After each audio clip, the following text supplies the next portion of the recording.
Retiring from dividends in just 10 years? And with a $0 startup investment? Sounds like one of those too good to be true dreams, right? But guess what? It is actually possible even if you're starting with $0. This isn't a get-rich-quick scheme. It's about building up consistent habits, making smart investment choices, and taking advantage of the compounding power of time and patience. You don't need a fat inheritance or a doctorate in finance to make it work. In fact, all you need to start is a will and a plan.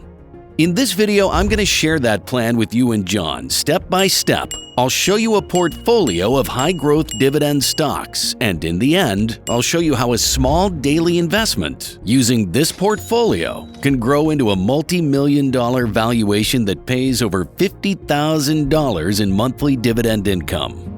Starting from zero might seem overwhelming, like standing at the base of a mountain with no hiking gear, but it's actually a good place to be because you get to shape your path one step at a time.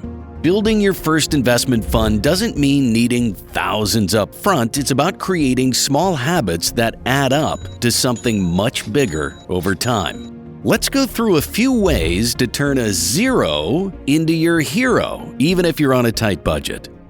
Let's say you're working a full-time job, but between bills, groceries, and the occasional splurge on a night out, there's just not much left to save. This is where side gigs come in.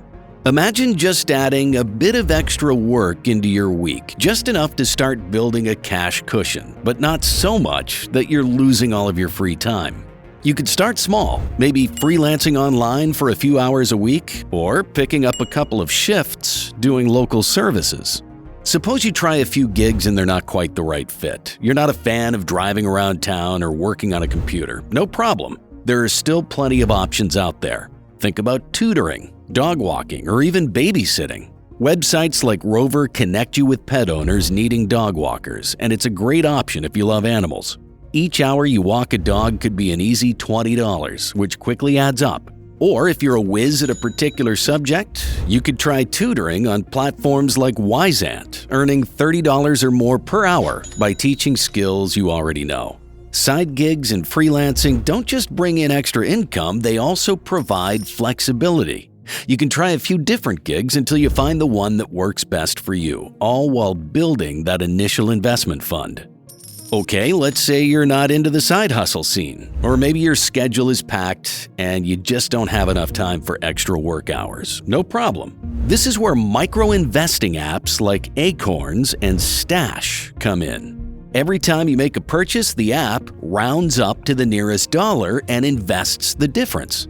Let's say you buy a coffee for $3.50. Acorns rounds it up to $4, investing that 50 cents for you. It's small, but over time, these micro-investments add up, creating a surprisingly steady flow of investment contributions. This is as easy as it can get. Every swipe of your card, every little purchase becomes an investment for you. You don't even feel the money leaving your account because it's just rounding up pennies here and there. If you make around 50 purchases per month and each one rounds up to an average of 25 cents, that's $12.50 going into your investment account monthly without you even noticing. In a year, you've stashed away $150, and when you add that to your monthly contributions, you're building an investment fund without even trying.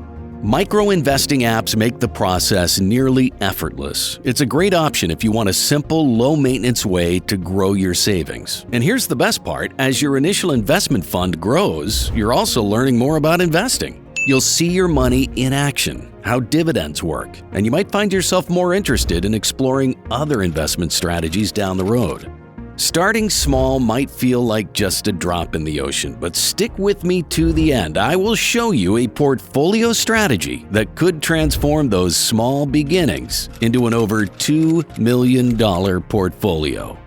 No matter which option you go with, side gigs, micro-investing apps, or even reselling items, the magic happens when you stick with it consistently. Each of these strategies has a way of bringing in small amounts, but those small amounts add up when you're disciplined and reinvest them wisely. every side gig payout, every rounded up dollar in your micro investing app, every sale from a decluttered closet, those little bits snowball over time into a solid investment fund. Starting from zero doesn't mean you're stuck there. With side gigs, you're leveraging extra hours to turn time into cash. With micro investing apps, you're letting technology work for you, making investing feel almost effortless. So over a year from now, you and John would have worked a few side gigs here and there, rounded up your coffee money into investments, and sold off some old stuff collecting dust. That zero you started with is now a solid fund that's ready to grow and work for you. All because you took that first step, made some small choices, and stuck with it. And with that solid foundation in place, your dream of building a retirement through dividends doesn't seem so far off anymore. All right, so you've got your starter fund. What's next? This is where consistency comes in. Just like building a new habit, investing works best when it becomes a regular part of your life. Think of it as a monthly payment towards your future financial freedom. Even if you start small, say $50 or $100 per month, that steady investment will grow over time. And it's not just about the money you're putting in, it's about taking advantage of something called dollar cost averaging. Dollar cost averaging is just a fancy term for spreading out your investments over time. Instead of trying to predict the best time to buy, which is almost impossible, you're investing at regular intervals, buying a little more when prices are low and a bit less when they're high. Over time, this strategy helps smooth out the market's natural ups and downs, which is great for people who'd rather avoid the stress of market timing. To make this even easier, think about automating your monthly contributions. Many brokers let you set up automatic transfers so a fixed amount goes straight into your investment account. This way, there's no forgetting, no skipping, and no temptation to spend the money on something else. So you've saved some money and are committed to a monthly investment. Now it's time to decide, do you go for individual dividend stocks or dividend-focused ETFs? Both options can help build a solid retirement plan, but each has its own perks and quirks. Let's start with individual dividend stocks. These are shares of specific companies that pay dividends, which is essentially a portion of their profits paid out to shareholders. One of the great things about picking individual stocks is the level of control you get. You can pick companies you believe in or feel are solid long-term choices. Look for businesses in sectors like utilities, consumer goods, or real estate, industries that tend to be stable and offer reliable dividends. Utilities, for instance, provide essential services like water and electricity, which people use no matter how the economy is doing. Real estate companies, often organized as REITs or real estate investment trusts, also tend to pay good dividends as they collect steady income from properties like shopping malls, apartment buildings, and office spaces. On the other hand, dividend ETFs offer instant diversification. Instead of investing in one company, you're investing in a fund that holds a collection of dividend-paying stocks. Think of ETFs as a ready-made basket of the best dividend companies. This means you're less affected if one company has a bad year, since the other stocks in the ETF can help balance things out. It's an ideal choice if you want to invest in dividends but prefer a hands-off approach, or lack the time to research individual companies. All right, let's talk about how your small investments in dividend-paying assets, whether ETFs or stocks, can start doing some heavy lifting for you through something called DRIP, or Dividend Reinvestment Plan. DRIP is one of the simplest yet most effective ways to grow your investments because it automatically uses the dividends you earn to buy more shares of the stock or fund that paid them. It sounds small, but reinvesting creates exponential growth. And here's how it works. You own shares in a company that pays a quarterly dividend. Instead of taking that cash and spending it, you instead reinvest it to buy additional shares. Now you own a bit more stock, which will pay you more dividends next quarter, and the cycle continues.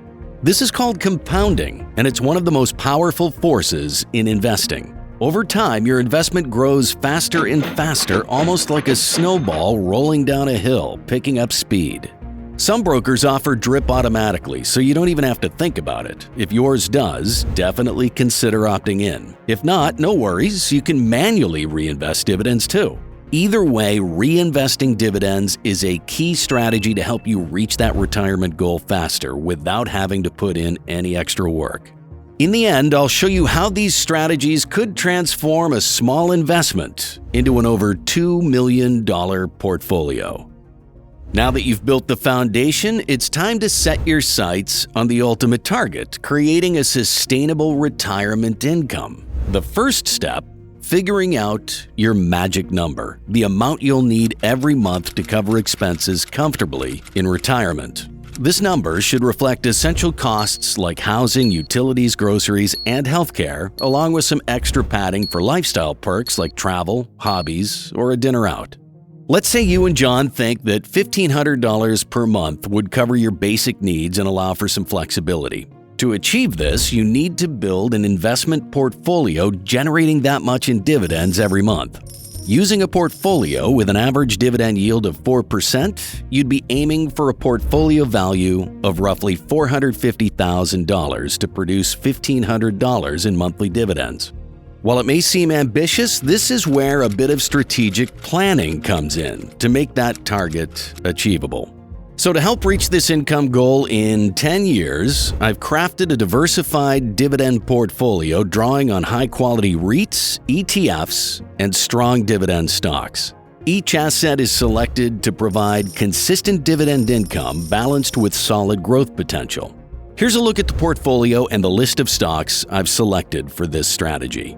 XMHQ is the ticker symbol for the Invesco S&P Mid-Cap Quality ETF. Cube is CubeSmart, AMT is American Tower Corporation, WEN is Wendy's, and RF is Regions Financial Corporation. Here you see their current dividend yields, dividend growth rates, and 10-year average share price appreciation.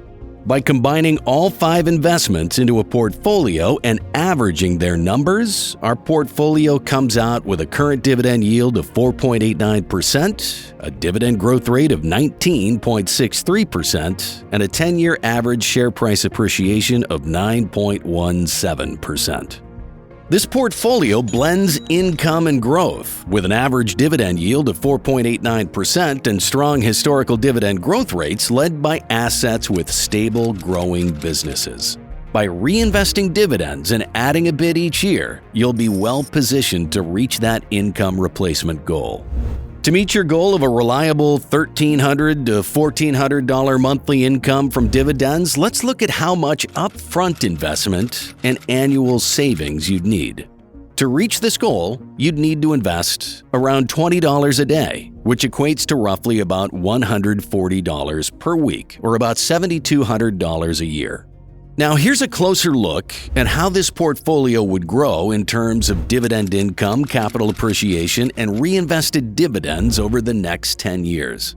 With an average annual return of 9.17% on share price appreciation and a 19.63% compound annual growth rate on dividends, your portfolio can achieve impressive growth and consistent reinvestment. Let's break down how this plays out at 1, 5, and 10 years. After the first year, your invested amount is simple, $7,200. It's not life-changing yet, but the important part is that you've taken the first step. You're investing with a goal in mind, and every dollar of that daily investment is going to work, laying the foundation for the decades ahead. After 5 years, you'll start to see some results. The portfolio will be valued at $49,268, with you contributing $36,000 and the rest coming from capital appreciation and reinvested dividends. Fast forward 10 years, and your efforts start to show even more significant results. With a steady $20 daily investment, your portfolio will grow to around $171,469, with your contributions totaling around $72,000. Compounding and the DRIP strategy will have added nearly $100,000 in profit to your portfolio. Around this time, the investment will start generating a respectable dividend amount, paying around $16,234 in annual dividends, or about $1,353 in monthly dividend income. You can stop there and start cashing out, but if you have time on your side and want an even bigger paycheck, the compounding effect truly kicks in after the first 10 years. Let's see what those figures will look like if you wait another 10 years. In 20 years, your portfolio has the potential to grow to a massive $2,830,922, with you contributing only about $144,000. The total value added to your portfolio will be $2,686,922. At this point, the portfolio will pay around $645,852 in annual dividends, or about $53,821 in monthly dividend income. That's right, by consistently investing only $20 a day, you can hit the multi-million-dollar range. This is the power of compounding at its finest. So whether you and John choose 10 years, 20 years, or even beyond, remember that every dollar invested today is a step closer to a future where your money works for you. Want to know how the snowball effect works and can turn $10,000 into a $9 million portfolio? Click the video on the screen.